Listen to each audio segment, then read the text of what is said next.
isang reputable na SPED school for autistic children ang napuntahan namin sa paghahanap ng mga sagot kung paano kami makakaagapay kay Jovito.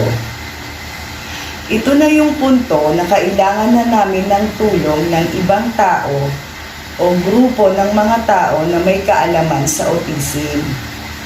Nagbibinata si Jovito noon, 19 years old. Mayroon siyang libido ng isang nagbibinata.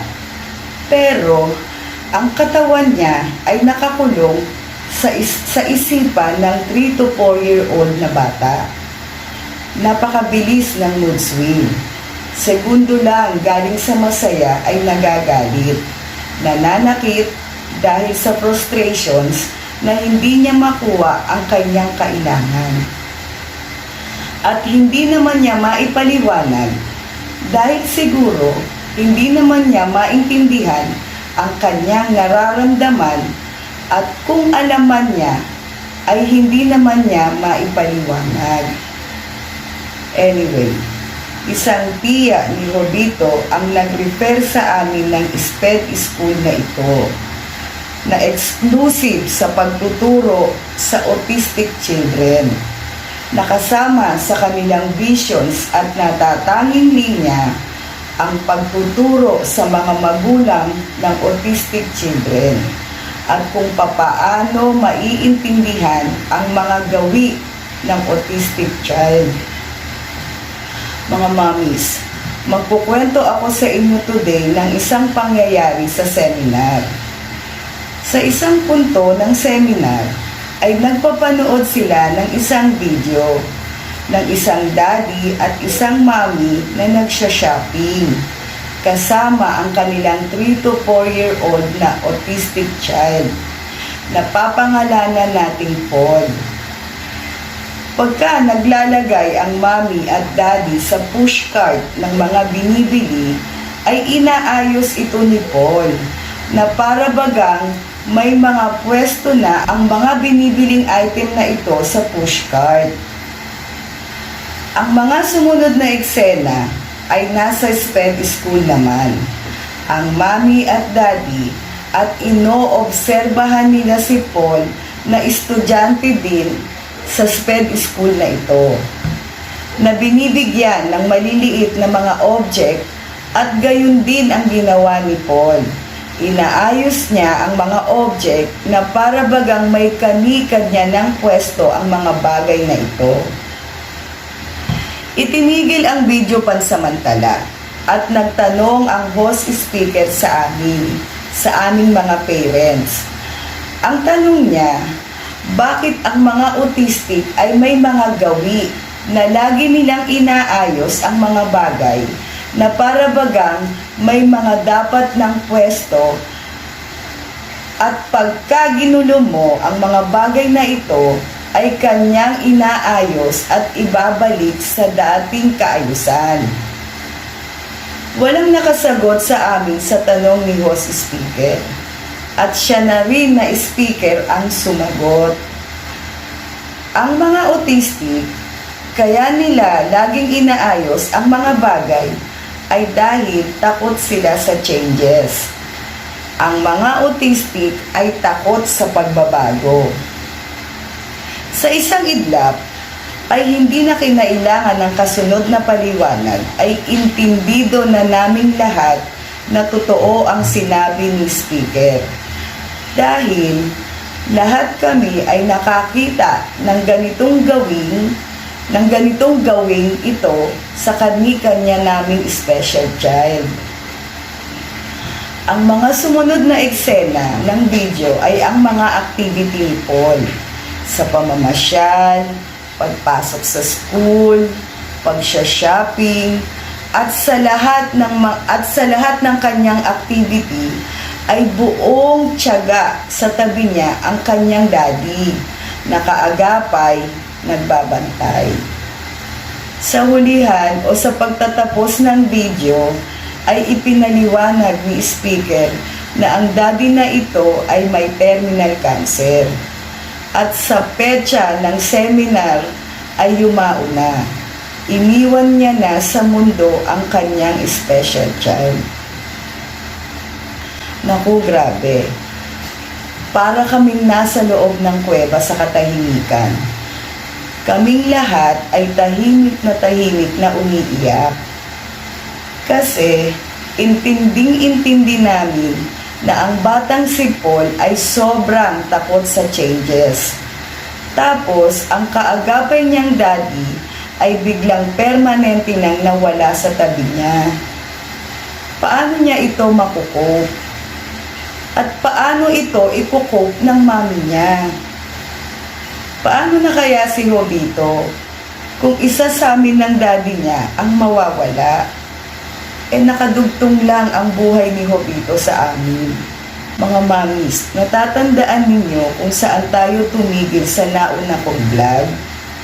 Sa seminar na kinukwento ko noon na isang mami na CEO sa isang malaking kumpanya at ang asawa niya na isang colonel ang nagtatanong kung saan sila kukuha ng biglaang tulong pagka nagwawala ang kanilang binatang autistic. Napaiyak na si CEO Mami habang nagtatanong. At intindido namin siya kasi may violent tendency talaga pag nagwawala ang autistic.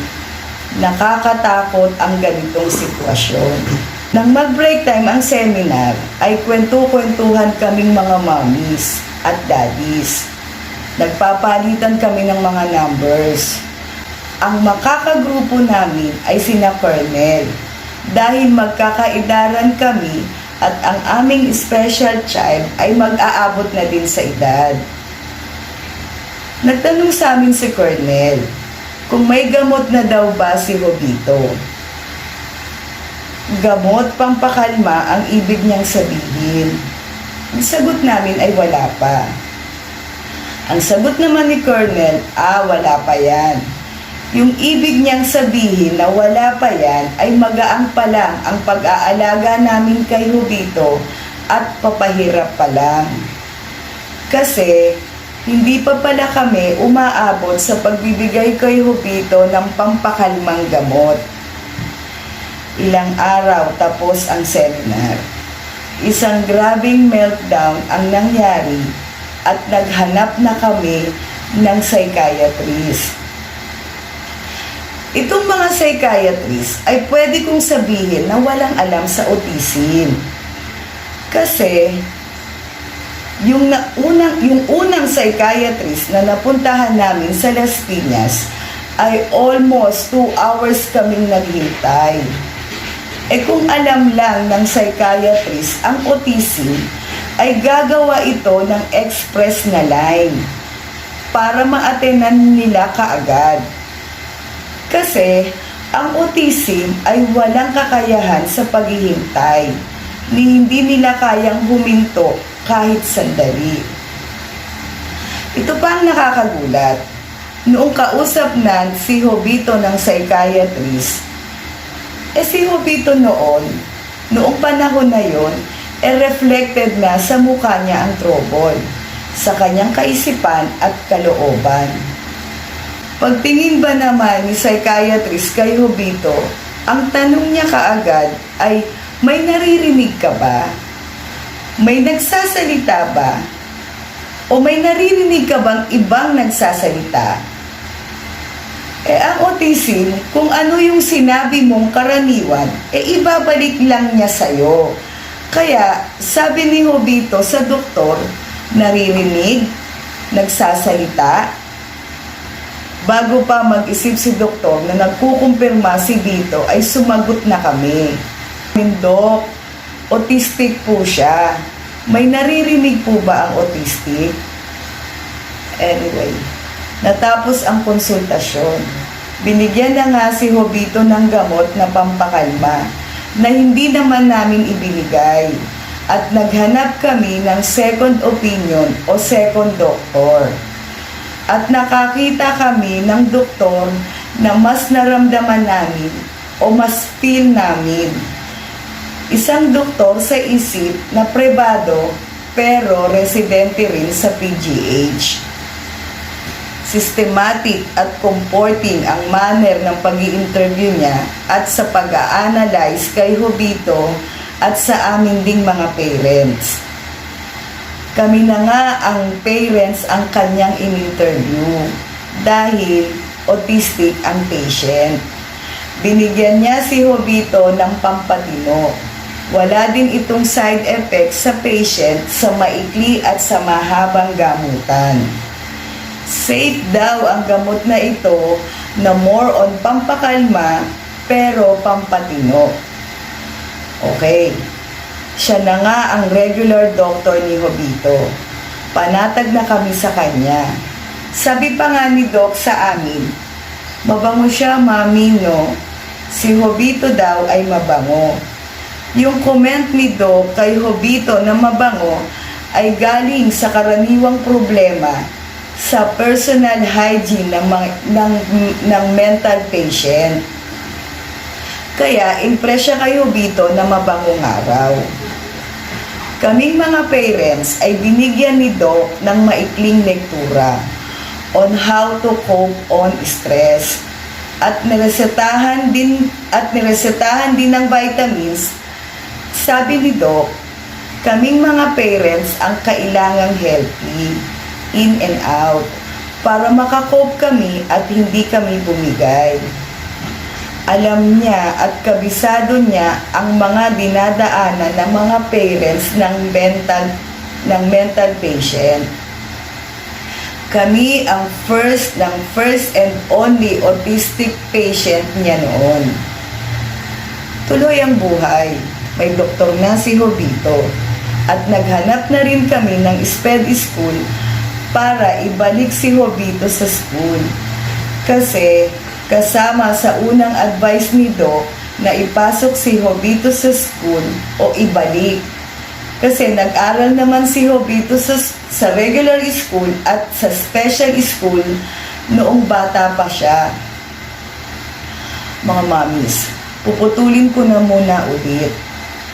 Sana mangyari ang purpose ng vlog na ito na yung mga istorya ng buhay ni Jovito ay makarating sa inyo na katulad kong special mommy para nakahanda na kayo sa mangyayari at hindi kayo maubusan ng hope. Uulitin ko, nahihirapan kayo ngayon, makaka-cope din po sa huli.